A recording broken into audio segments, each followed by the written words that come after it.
سو گایز امیدوارم حالتون خوب باشه. اومدیم ما تو مدرسه دختران چی میگذره، مدرسه پسران که اصلا چیز جالبی نیست. خودتون میبینید ببین دخترها چیکار میکنن.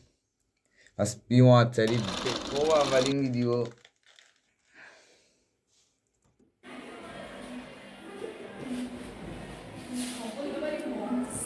چیکار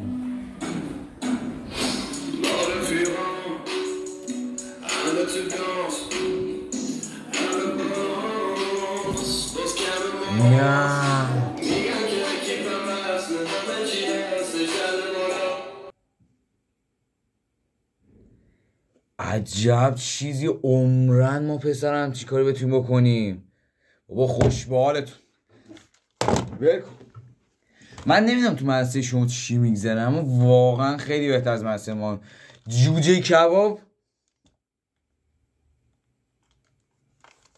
بریم ویدیو بعدی. چه مدرسه‌ای کنسله؟ مدرسه‌ای که مهارت محور نباشه کنسله. مدرسه‌ای که حیاط بزرگ نشه باشه کنسله. مدرسه‌ای که نمای زیبایی نداره کنسله. مدرسه‌ای که کمد اختصاصی نداشته باشه کنسل. دقیقاً مگه آمریکا مدرسه‌ای که خانم علمی نداشته باشه کلا کنسله. خب بگی حرفی ندارم. بریم ویدیو بعد.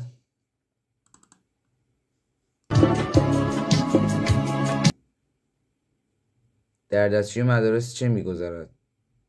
مگه دستشویی هم کاری میکنید؟ بریم ببینیم. یخنده کنه گل، یخنده کنه گل، یخنده کنه گل لبی خندان. یه خورده دارک شد. ستایی اون تو چی کار میکردن؟ برو باشه. شما ستایی میرید اون تو؟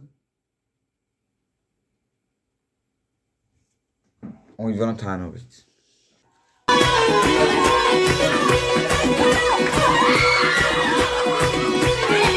چی شد؟ یه غذا اول؟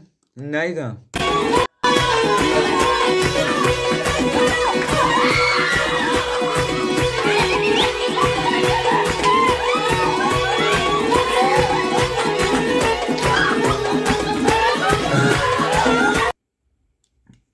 ببین احساس میکنم مدرسه شما اصلا مال ما بدتره. خدایی این چه وضع شوخی هست؟ اصلا چرا زد زیر اون؟ اصلا کوزیشه. بریم ویدیو بعدی. دستشویی تاج آفر شهپر مهوش پریوش چه بشر.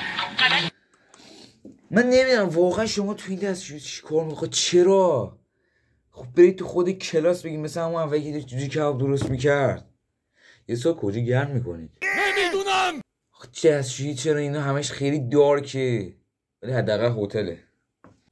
به نظرم دیگه همینجا ویدیو رو تمام کنیم چون خیلی داره دارک میشه. همش در مورد دستشوییه. امیدوارم که روز خوبی داشته باشید. خداحافظ.